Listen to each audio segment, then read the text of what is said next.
토요일에도 한 번 더 대청소 참여해 주시기를 부탁드립니다.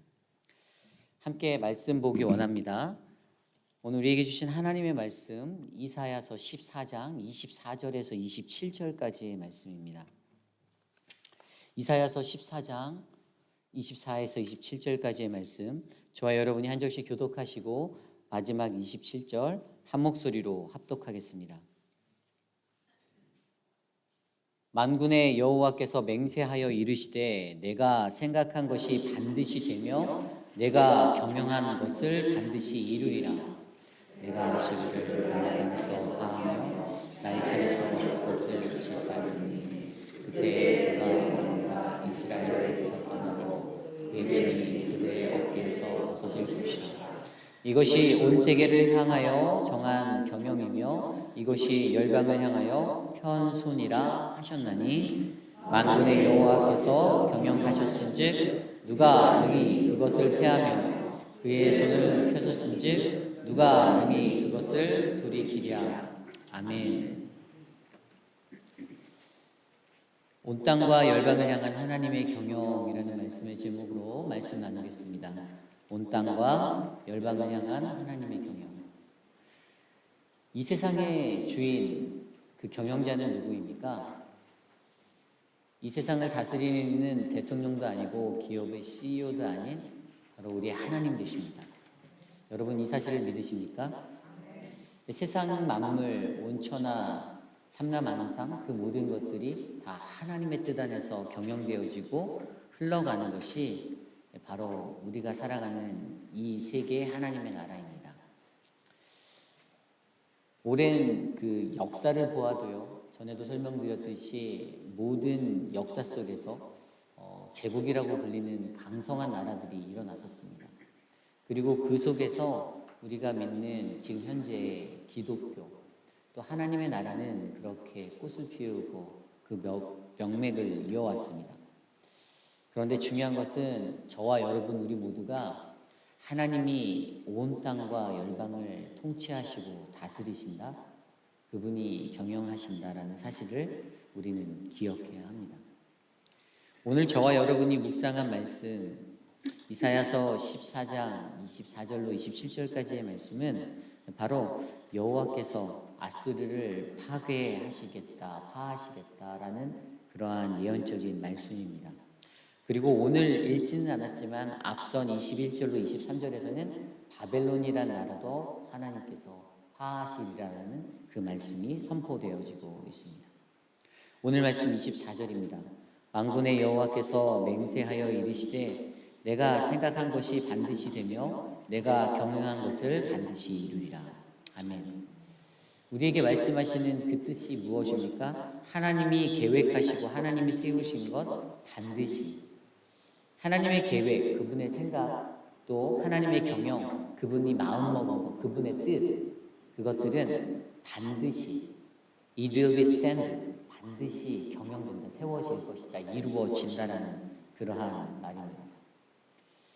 하나님이 계획하신 것들이 무엇입니까? 그것은 천지를 창조하신 이후부터 지금까지 이끌어오신 것, 하나님이 죄를 범하여 죄 가운데 빠져 헤매이는 우리들의 영혼을 구원하시겠다라는 그분의 구원의 역사, 그 구속사를 우리 가운데 세우시는 것입니다.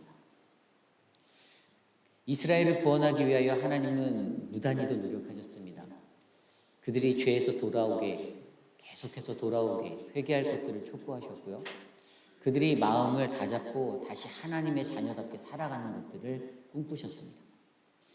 그렇게 하나님의 구원의 역사는 그들의 삶 가운데 쓰여졌습니다. 그럼에도 불구하고 그들이 계속해서 범죄하였을 때 어떻게 해요? 결국에는 남유다라는 나라는 바벨론에 의해서, 북이스라엘이라는 나라는 바로 아수르에 의해서 멸망할 것들을 예비하셨고, 하나님의 계획과 섭리 가운데 그분의 뜻대로 그들은 심판받게 되었습니다. 그런데 심판의 도구로 사용하였던 그 이방 나라들, 아수르도 오늘 말씀처럼 하나님께서 파하겠다고 합니다. 그분의 계획대로 그것들은 당연한 처사라고 설명합니다. 25절 말씀에 내가 아수르를 나의 땅에서 파하며 나의 산에서 그것을 짓밟으리니 그때에 그의 멍에가 이스라엘에게서 떠나가고 그의 짐이 그들의 어깨에서 벗어질 것이라. 아멘. 아수르로 인해서 고난받고 있는 이스라엘 그 나라의 신음소리를 하나님은 들으셨습니다. 그래서 다시 한번 하나님의 계획은 그 이방 나라 심판의 도구로 사용했던 그들을 심판하시겠다라는 그런 계획을 세우셨던 것이죠. 그러나 그 모든 것들은 다 이스라엘을 향한 계획이었습니다. 나의 사랑하는 백성, 나의 자녀, 나의 사람들이 다시 돌아오는 것을 하나님께서는 꿈꾸고 계셨습니다. 결국에 이러한 모든 것들을 통해서 우리는 무엇을 알 수 있습니까? 바로 26절에 나온 대로 이것이 온 세계를 향한 정한 경영이며 이것이 열방을 향한 편손이라. 이 경영과 이 편손, 하나님이 그것들을 이끌어 가시는 그 모든 뜻과 인도하심이 하나님의 손안에 있고 하나님의 뜻대로 이루어진다는 사실을 말씀하고 있습니다. 27절에도 만군의 여호와께서 경영하셨은즉 누가 능히 그것을 폐하랴. 그의 손을 펴셨은즉 누가 능히 그것을 돌이키랴. 뭐라고 말합니까? 그 누구도 하나님의 계획, 하나님의 경영하심 막을 수 없다, 돌이킬 수 없다라고 이야기합니다. 오늘 우리가 묵상한 이 말씀을 통해 우리는 한 가지, 두 가지의 뜻을 생각할 수 있습니다. 첫 번째는 하나님의 뜻은 반드시 이루어진다는 것입니다. 그 누가 무엇을 하든지 간에 하나님이 계획하신 것은 이 땅 가운데 반드시 세워지는 것이 바로 하나님의 뜻입니다. 그 뜻은 무엇을 나타냅니까? 바로 하나님이 이 역사 속의 주인이라는 사실을 나타내고 있습니다. 내가 주인이 아닌 하나님이 역사의 주인이 되신다는 사실. 결국에 이것은 무엇을 인정합니까? 출애굽기 19장 5절 6절 말씀에 나와 있는 대로 세계가 다 내게 속하였나니 너희가 내 말을 잘 듣고 내 언약을 지키면 너희는 모든 민족 중에서 내 소유가 되겠고 너희가 내게 대하여 제사장 나라가 되며 거룩한 백성이 되리라. 너는 이 말을 이스라엘 자손에게 전할지어다. 아멘. 바로 세계가 다 그분께 속했다라는 사실을 우리로 하여금 알게 하시는 것. 이것이 바로 하나님의 경영입니다. 하나님의 그분의 뜻은 반드시 이 땅 가운데 이루어집니다. 잠언 16장 9절에 우리가 잘 아는 말씀, 사람이 마음으로 자신의 길을 계획할지라도 그 걸음을 인도하시는 분은 여호와 하나님이시니라. 아멘. 아무리 우리가 계획을 한다 한들, 아무리 멋진 플랜이 내게 있어도 하나님의 뜻이 아니면 이루어지지 않는다는 사실. 저와 여러분들은 이것을 믿으셔야 합니다. 그리고 두 번째로 하나님의 계획은 아무도 돌이킬 수 없다라는 것입니다. 그 누가 이것들을 막겠느냐라고 오늘 말씀에서 누가 능히 그것을 돌이키랴. 그렇게 할 수 없다라고 말합니다. 하나님이 세우신 계획이 아무리 뛰어난 인간의 지식과 인간의 지혜와 인간의 모든 것들이 동원되어도 결코 돌이켜질 수 없다라는 사실을 저와 여러분들은 믿으셔야 합니다. 그러한 인생이 저와 여러분 우리 모두의 인생이 되기를 원합니다. 하나님의 뜻이 이루어지고 하나님이 세우신 계획은 우리의 힘으로 돌이킬 수 없는 것. 그렇다면 저와 여러분들은 어떠한 마음으로 살아가야 합니까? 이 세상의 주인이 누구인가? 바로 하나님이심을 올바르게 알고 그분의 주권 아래 겸손히 하나님의 그 모든 말씀에 순종함으로 우리의 발걸음을 옮겨야겠습니다. 오늘 말씀을 생각할 때 다윗의 인생이 생각났습니다. 다윗은 어떠한 인생이었습니까? 다윗은 하나님의 그 부르심 앞에 하나님의 쓰임을 받아 하나님의 말씀을 의지하여 그의 발걸음을 옮겼습니다. 물론 연약한 인간인지라 인간적인 실수도 범하였지만 그럼에도 회개하고 다시 자복하여 하나님 앞에 돌아와 하나님의 음성대로 자신의 뜻이 아닌 하나님의 뜻을 위하여 그 나라를 이끌었습니다. 그의 나라가 강성해졌습니다. 그의 나라가 강성해졌을 때 사무엘하 5장 10절은 이렇게 말합니다. 만군의 하나님 여호와께서 함께 계시니 다윗이 점점 강성하여지니라. 아멘. 하나님의 경영, 하나님의 뜻을 알고 하나님과 함께 하려 노력하였더니 다윗의 나라는 강해졌습니다. 그런데 여기에서 다윗이 절제한 모습이 한 가지 보입니다. 다윗이 어떻게 하였습니까? 하나님이 이스라엘 백성에게 약속하였던 가나안 정복 전쟁, 어떻게 해요? 모세를 통하여 출애굽하여서 가나안에 들어갔을 때 이스라엘은 그것을 완수하지 못했습니다. 다 이루지 못하였어요. 그런데 다윗의 때에 그것이 다 이루어집니다. 하나님의 약속대로 다 그것들을 이루는데 다윗이 소유했던 군사 숫자가 한 160만 명 정도 됩니다. 그것으로 따져보면은 다윗은 정말 강력한 군사력을 가지고 있었습니다. 그런데 한 가지 다른 것은 다윗은 그 힘을 이용하여 제국을 만들지 않았다는 것입니다. 로마 제국, 헬라 제국, 페르시아 제국, 그런 제국들을 만들 수 있었음에도 불구하고 그는 딱 하나님이 명령하여 주신 가나안 정복, 그 땅, 약속의 땅까지만 자신의 발걸음을 옮겼습니다. 그 자리에서 멈췄을 때 그러한 다윗을 성경은 뭐라고 평가합니까? 바로 하나님께서 그에게 너는 내 마음에 합한 자라고 그렇게 말하여 주셨습니다. 다윗은 그렇게 하나님의 경영을 알고 하나님의 통치하심을 알았던 그러한 사람이었습니다. 그래서 하나님의 마음에 합하기 위하여 날마다 주의 말씀, 또 엎드려 기도드림, 그 엎드림, 그러한 믿음의 삶의 발걸음으로 옮겼던 사람이 바로 다윗입니다. 사랑하는 성도 여러분, 저와 여러분들의 인생 속에서 우리들은 하나님의 경영을 인정하십니까? 하나님의 뜻이 무엇인지 위해서 날마다 간구하십니까? 가끔씩 때론 내 의지, 내 욕심대로 내가 하고 싶은 거 이루기 위해서 하나님의 뜻 저버릴 때 있지 않습니까? 인간적인 생각으로 내가 이렇게 하면 이거 더 잘할 수 있는데, 능력도 되고 충분히 다 되는데 알죠? 그런데 하나님의 뜻이 무엇인지를 구해보신 적이 있으십니까? 하나님의 뜻이 가장 클라이막스로 가장 잘 이루어진 곳이 어디일까요? 그것은 우리가 지금 묵상하고 있는 십자가입니다. 여러분들 십자가에 대해서 어떻게 생각합니까? 이 십자가가 가지고 있는 하나님의 경영, 그 뜻의 의미가 무엇일까요? 여러분들 기억하십니까? 그 십자가에서 예수님과 함께 달려 있었던 그 바라바. 이 사람들과 그 사람들 앞에서 누구를 놓아줄 것인가 그렇게 할 때 군중들이 함성 쳤습니다. 누구를 놓아주라고 하였죠? 살인자였던 바라바를 놓아주라고, 예수를 못 박으라고. 예수님은 그 대세적인 목소리 큼 때문에, 그냥 목소리 큰 것 때문에 예수님은 진 것 같은, 패한 것 같은, 그래서 예수님이 십자가에 달려 돌아가신 것 같은 패배자의 모습으로 그려집니다. 그런데 십자가의 역설은 무엇이죠? 군중의 목소리 컸던 그들의 그 속에 패배함이 아니라 십자가에 달려 돌아가심으로써 그곳에서 일하신 그 하나님의 영광, 그곳에서 나타내신 모든 이들에 대한 속죄함, 그 대속의 보혈로, 그리고 그 십자가를 능히 이기시고 다시 살아나신 그 부활의 능력으로 예수님은 승리하셨습니다. 이것이 바로 십자가가 전해주는 하나님의 경영의 원칙, 원리입니다. 세상 사람들은 목소리가 커서 내가 이겼다 할 수 있습니다. 내 뜻이 관철됐다. 그래, 내 마음대로 갈 수 있어. 더 멋진 것들 이룰 수 있어. 그건 사람의 마음이죠. 하나님이 원하시는 것은 우리가 예수가 달리신 그 십자가를 바라보므로 군중의 목소리로 그 모든 것들이 결정되어지고 사람의 뜻과 계획대로 이끌려가는 것이 아니라 하나님이 오늘 우리에게 무언가를 말씀해 주시는지를 명쾌하게 분별할 수 있는 그 십자가의 능력, 그 은혜를 우리에게 원하십니다. 저는 이 자리에 있는 저와 여러분이 그러한 하나님의 백성, 주의 자녀 되기를 소망합니다. 누가복음 23장 23절에 아까 그 십자가의 사건을 딱 한 구절로 이렇게 표현하였어요. 그들이 큰 소리로 재촉하여 십자가에 못 박기를 구하니 그들의 소리가 이긴지라. 그들이 정말 이겼을까요? 아니잖아요. 그들이 이긴 것이 아니잖아요. 이것이 바로 십자가의 능력입니다.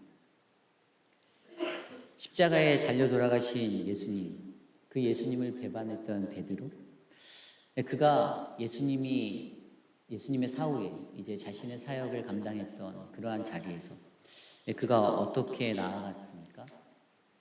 이전에 자신이 부인하였던 그 예수 십자가, 그것들을 목격하고 그의 부활하심, 그 모든 것들을 목격하고 진정한 그분의 백성으로 살아갈 때 그는 그의 삶 가운데서 모든 이에게 바로 그가 알고 있는 것, 그가 경험했던 모든 그 십자가의 능력을 선포하는데 그가 이렇게 말합니다. 그가 했던 설교의 내용 중에 이런 내용이 있습니다. 사도행전 4장 10절 12절. 너희가 십자가에 못 박고 하나님이 죽은 자 가운데서 살리신 나사렛 예수 그리스도의 이름으로 이 사람이 건강하게 되어 너희 앞에 섰느니라. 이 예수는 너희 건축자들이 버린 돌로서 집 모퉁이의 머릿돌이 되었느니라. 아멘. 그의 설교에서 그가 했던 이야기예요. 뭐라고요? 건축자들이 버렸던 돌인데 그 돌이 이제는 우리 집의 모퉁이의 머릿돌이 되었다라고 그렇게 선포합니다. 세상 사람들은 버렸습니다. 세상 사람들은 그냥 과감하게 버린 거였어요. 그런데 어떻게 해요? 그 뜻을 알고 그 십자가를, 그 능력을 아는 이에게는 그 인생의 머릿돌이 되어주신 분이 바로 예수 그리스도, 그분이셨다는 사실입니다. 예수님께서 정하신 뜻대로 십자가로 가셔서 그 십자가에서 못 박히시고 사흘 만에 부활하신 이 이야기는 그냥 우리 귓가에 들리는 동화와 같은 이야기가 아닙니다. 이것은 믿음의 눈으로 바라보아 우리가 하나님이 이 땅 가운데서 어떠한 경영, 하나님의 구원 이야기를 써나가는지를 우리가 깨달아 알 수 있는 그런 참되신 하나님의 말씀입니다. 그 말씀을 저와 여러분들이 안다라면 오늘 이 시간에 우리는 무슨 생각을 할 수 있습니까? 이 땅의 모든 경영, 그 모든 경영은 내가 하는 것이 아니다. 이 땅에 온 열방에, 이 열방을 향한 하나님의 경영은 바로 하나님 그분 손에 달려있다. 그분의 뜻대로 주님 우리의 발걸음을 옮겨 주시옵소서. 그러한 믿음의 고백들이 저와 여러분들 우리들 안에 넘쳐나기를 간절히 소망합니다. 이제 부활의 아침을 기다리는 그 시간을 보내고 있습니다. 예수님의 시신이 온데간데 없어지는 그 놀라운 일들이 우리 안에 펼쳐질 것입니다. 그럼에도 매년 해마다 맞이하는 고난주가 예수님의 부활절, 과연 그 시간 앞에서 나는 얼마나 하나님의 경영을 깨닫고 나아갑니까? 아직도 여전히 내 마음, 내 자아, 이것들을 의지하여 내 것들을 계획하고, 물론 사람이 자신의 것들을 계획하는 게 절대 나쁜 것이 아닙니다. 누구나 다 계획성 있는 삶을 살아야죠. 그런데 더 중요한 것은 그 계획성 있는 삶이 하나님의 뜻에 기초하여 세워진, 하나님께 기도하여 응답받고 확신한 그 믿음의 결론인지 인간적인 생각과 인간적인 지식으로 포장되어진 것인지를 우리가 잘 분별해내야 한다는 사실입니다. 이것이 오늘 우리의 삶 가운데 저와 여러분, 사랑하는 우리 회의길 하는 장로교회에 요구되어지는 하나님의 은혜입니다. 저는 오늘 이 자리에서 요한복음에서 사도 요한이 그렇게 고백했잖아요. 요한복음 5장 17절, 내 아버지께서 이제까지 일하시니 나도 일한다. 아버지 하나님의 일하심, 그분의 뜻을 바라보고 나도 동일하게 섬기고 나도 동일하게 엎드리는 그 믿음의 횡보가 저와 여러분 우리 모두의 삶 가운데 일어나기를 간절히 소망합니다. 오늘 주신 말씀을 놓고 우리가 찬양했으면 좋겠습니다. 주님의 시간에 그의 뜻 이루어지기 기다려요. 하루하루 살아갈 동안 주님 인도하시니 주 뜻 이룰 때까지 기다려요. 함께 찬양하겠습니다.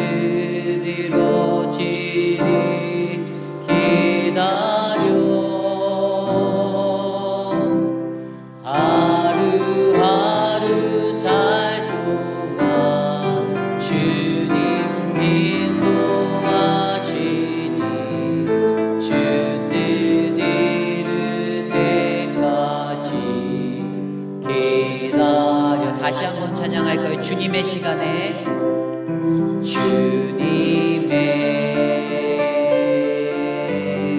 시간에 그의 뜻 이루어지리 기다려. 하루하루 살 동안 하루하루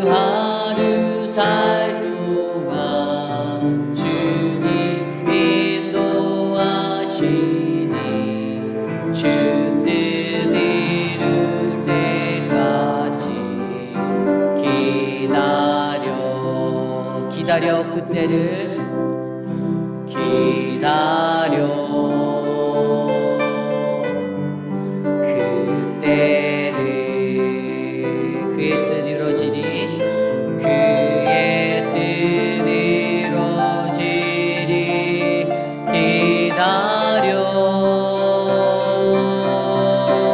주의 뜻 이루어질 때 우리들의 모든 것 아름답게 변하리 기다려 하루하루 살아갈 동안 하루하루 살 동안 주님 인도하시니 주뜻 이룰 때까지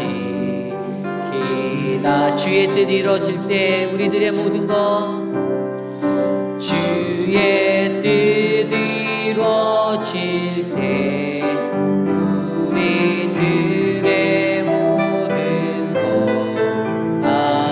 아름답게 변하리 기다려. 아멘. 사랑하는 성도 여러분, 주님의 뜻을 기다리시는 저와 여러분 되기를 소망합니다. 그분의 뜻이 이루어질 때까지 주님의 십자가 바라보고 부활의 아침을 기다리는 하나님 그 시간이 우리들의 삶 가운데 펼쳐지게 하여 주옵소서. 하나님 나의 인간적인 생각과 내 뜻이 아니라 하나님이 무엇을 우리에게 원하시는지 하나님 우리가 기다릴 수 있는 그러한 인생 되기를 소망합니다. 이 시간 그러한 마음을 놓고 함께 기도하겠습니다. 하나님 주님 감사합니다. 주님의 뜻이 우리 안에 이루어질 수 있도록 하나님 온 열방과 온 땅을 다스리는 하나님의 경영 그 뜻이 세워지도록 하나님 우리의 모든 것들이 주님께 집중되어질 수 있게 기다릴 수 있게 도와주시옵소서. 주님의 은혜가 우리 안에 있습니다. 주님의 은혜가 우리 안에 넘칩니다. 하나님 그 뜻을 바라볼 수 있는 그 믿음의 마음 선하신 하나님의 뜻을 구할 수 있는 그 자비와 은총이 우리 안에 넘치도록 하나님 그래서 인간적인 감정을 드러내지 아니하고 하나님 인간적인 하나님 욕심과 이기심으로 내 하나님 기질적인 것들로 대응하지 아니하고 반응하지 아니하고 하나님 잠잠히 묵묵히 주님의 십자가 하나님 바라볼 수 있도록 주님 인도하여 주옵소서. 하나님 도와주옵소서. 하나님 주님의 시간에 주님의 뜻을 기다립니다. 하나님 하루하루 살아가는 동안에 주님의 뜻이 이루어질 수 있도록 하나님 우리를 인도하여 주시고 하나님 우리들이 하나님 아름답게 변화될 수 있는 그때를 기다릴 수 있도록 하나님 역사하여 주시옵소서. 하나님 도와주시옵소서. 이 시간 기도 드릴 때 우리 사랑방 목자님들을 위해서 또 목원들을 위해서 기도하기 원합니다. 사랑방은 하나의 교회입니다. 작은 교회입니다. 하나님이 세워주신 그 교회, 그 작은 공동체 안에서 그 교회를 이끌어 나갈 목자에게 성령 충만함을 부어달라고 기도합시다. 많은 이들을 이끈다는 것은 정말 힘든 것입니다.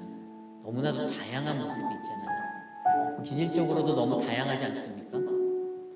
제 모습만 봐도 형편없는 제 모습이 너무나도 독특하고 다양하다는 것입니다. 그런데 살다 보니 저보다도 더 다양한 분들도 더 많고 저보다도 더 건강한 분들도 많은데 중요한 건 다 다양하다는 겁니다. 우리 목자분들이 그 사랑방원들 한 사람 한 사람 이끌 때 그 다양함 속에서 지치지 않게 해달라고 기도합시다. 성령 충만하게 해달라고, 시달리지 않게 해달라고. 다양함 가운데 일치가 사랑방 안에서 일어나고 그것이 인간적인 친교 어떤 그런 것이 아니라 하나님의 코이노니아 말씀에 기초한 그러한 교제함, 사귐 나눔 그 현장이 되도록 해달라고. 특별히 5월달부터 함께 나눌 우리 매일 말씀 그 매일 말씀으로 함께하는 그 커리큘럼 매일 성경의 그 자리에서 우리가 말씀으로 하나 될 수 있게 해달라고 함께 기도하겠습니다. 하나님 감사합니다. 사랑하는